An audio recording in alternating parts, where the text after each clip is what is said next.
Which is not always easy. Not always easy, but I've done the opposite enough times to go, oh, I lost it. You know? So I just relaxed? I just relaxed and I just observed it. I didn't do anything, and all of a sudden... Hello and welcome to the Pacific Channel. I'm your host, Steve Doherty. Ever wanted to know what was the biggest mystical experience that Dr. Joe Dispenza ever had was?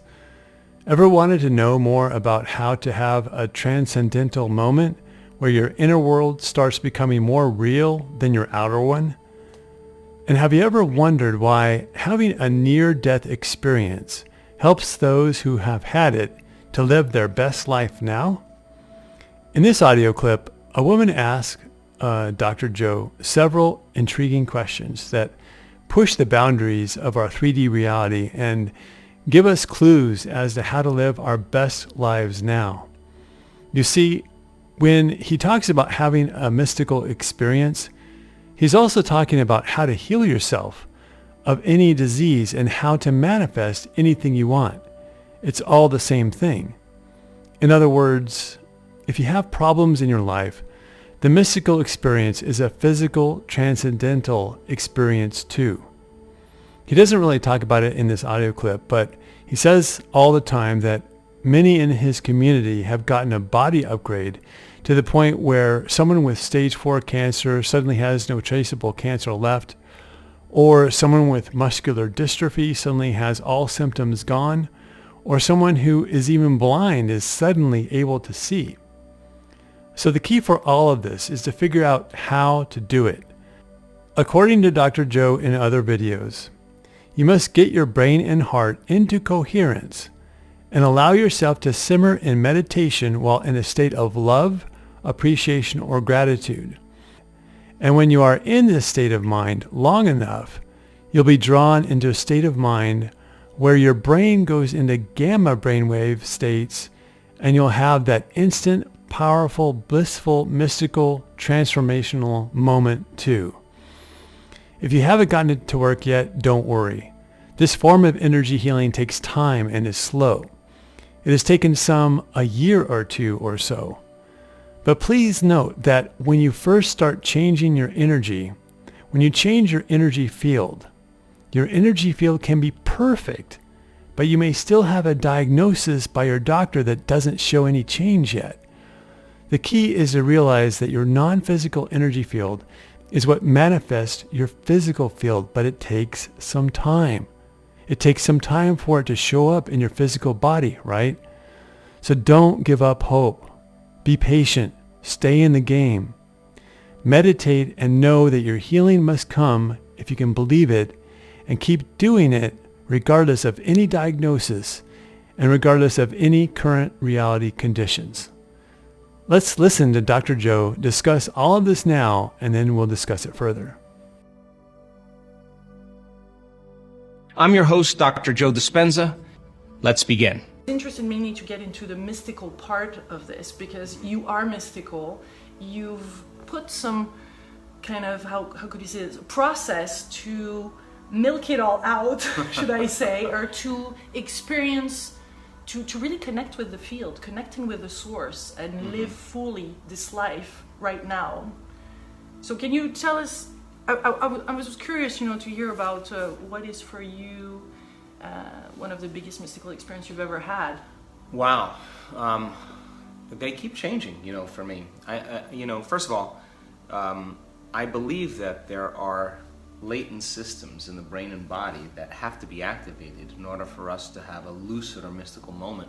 Yeah. And I've been chasing the mystical now for at least 20 years. And I think people start out in a spiritual quest for a lot of reasons. Some people want to be abundant, some people want to be healthy, some people want better relationships. And that's kind of the reason why people start. But as they start creating things they want in their life, and as they start connecting to this invisible field of information called the quantum field, that's that field is made up of energy, and energy is frequency, and all frequency carries information. When you can hook up to that field, then your brain processes a new stream of consciousness, and that consciousness coexists with energy. So all of a sudden you have a very transcendental moment, and your inner world starts becoming more real than your outer world. And those moments then leave lasting impressions in our brain because you feel the energy of that experience. And when you feel altered in some way, because you feel more electric or more alive, you pay more attention to the images in your brain, and you're starting to create memories. And now the brain becomes wired differently, and I think that you perceive a broader spectrum of reality. So You mean in the same way that people that had near-death experience would come back Exactly. wired differently, and Exactly. their vibration is different? And Yeah, that in fact, if you study brainwave technology, people that have near-death experiences, the majority of those people after that experience, they live in the brainwave frequency of alpha. They don't go into beta or high beta. High beta is kind of the stress response. They tend to be more relaxed because they no longer have a fear of death. And I think that most of our fears come from that fear of death. So they're more present, they're more calm, they're more creative, they're paying attention more to their inner world of thoughts and feelings, and they're not so distracted by all the stressors or stimulation in their outer world. and they're of service. And of course, they want to make a difference in the world. They want to contribute. They know that their mission isn't over, so they're more purpose driven, or more mission driven. And for me, you just don't have to die to do that. Right. You just, part of you has to die. That's all. And so, I don't know. I've had so many crazy mystical experiences. I was telling you one last night, and We had some great wine. we had some great wine, some great food, and great conversation. Yeah. And a lot of laughs. Yes. But it's evolved for me. I think one of the biggest lies we've ever been told is that we're linear beings living a linear life. I now know that we're dimensional beings living a dimensional life. And when the doors of dimension open to us, and you have one of those transcendental moments, think about it as a full-on sensory experience without your senses. Now, if we're sitting here and your senses were heightened by 25%, everything you were seeing, everything you were hearing, everything you were smelling, everything you were tasting, everything you were feeling, if your senses were heightened by 25%, your awareness of everything around you would be heightened. Well, awareness is consciousness, and you can't have consciousness without energy. So what happens is you find a person all of a sudden immersed in another dimension. Just a whole different reality that appears more real than this because you're more aware. But their eyes are closed and they're not using their senses. So then there are latent systems in the brain that switch on that cause us to all of a sudden wake up to a greater level of awareness of how reality is. And some veil, some conditioning is removed. So my journey has always been that process, because when I have the mystical experience, the common thing that when I come back to Joe Dispenza is, the common thought I have is, you have this all wrong. I just say, I have this all wrong, because you wake up to what life is really about. And so you can't go back to business as usual after that. You can't be the same person, because you get a glimpse of the way reality is. So, I talk about one in the beginning of Becoming Supernatural, where I have an experience of myself as a child, and then in the next moment I have an experience of myself as my future self. That started my journey, and then I've had experiences where I've been in other lifetimes. They're all happening right now. So just recently, I was in a hotel in Los Angeles, and I was leaning back. I'm getting ready to go to sleep, and I just kind of opened my eyes before I went to sleep. And this is a key point. I was really tired. So I know my brain waves were moving from beta to alpha to theta. Theta is that kind of realm where you're half awake and half asleep, and there's a little door where you all of a sudden can go very lucid. And my body wanted to fall asleep, but out of the corner of my eye, I just saw these very, very specific geometric patterns. I could see them in the room. And I now know that when I see those patterns, those fractal patterns, that they're standing waves of information. It's frequency interfering that's creating a very coherent packet of information. And when I see them, I know that my pineal gland, that antenna in the back of the brain, is going to transduce. A transducer is something that takes frequency or some type of energy and turns it into another form, like a television takes television waves and turns it into a picture. That's what the pineal gland does. It's like an antenna. So you tune into a frequency that's vibrating faster than the ceiling of the speed of light, and now you're going quantum. So I just had this, saw it at the corner of my eye, and all of a sudden, I've learned over time that you're not supposed to do anything, try to make anything happen. You're just supposed to just observe it and surrender. Which is not always easy. Not always easy, but I've done the opposite enough times to go, oh, I lost it. You know? So I just relaxed? I just relaxed and I just observed it. I didn't do anything, and all of a sudden, the room started filling up. The volume of the room started filling up with these patterns. And they looked like filaments of light, but frozen, like I could see them. And the whole room filled up, and then I kind of looked, and it turned into this moving dimensions, like wormhole. Like a tunnel. Like a tunnel. And I looked down the tunnel, and I realized that something was observing me from maybe another dimension. I don't know. I just noticed that there was a consciousness observing me. Like the eye of the universe. Could have been the eye of the universe. It could have been just something. But I never tried to figure that out. I just had a sense like, oh, someone's observing me, or something's observing me.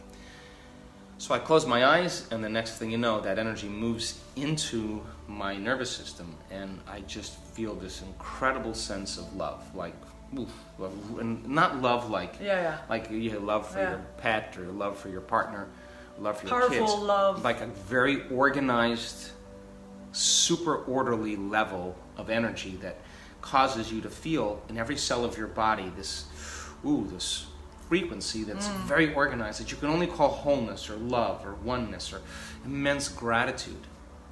And I just kind of surrendered to it, and then I went to sleep. So wow. I had a few days later, and I went back to my home, and this was just recently, and something told me to not sleep in the bedroom I normally sleep in, to take a walk and sleep in another bedroom. So I went to the bedroom. But you mean your intuition? What? I don't know. I don't just know. Something I just don't know. like I was unpacking from my trip, Yeah. and I'm just like, I'm going to sleep in the other bedroom. And I just went, and I laid down, and all of a sudden I started feeling the feeling that I had felt. And the moment I recognized that feeling, I knew that that energy was present, and my nervous system was tuning into it. So it's a frequency, right? Oh, it's a vibration. Yeah, it's a you're saying feeling, but it's a. But it's a signature. Well, think about that. Think about emotions or energy in motion.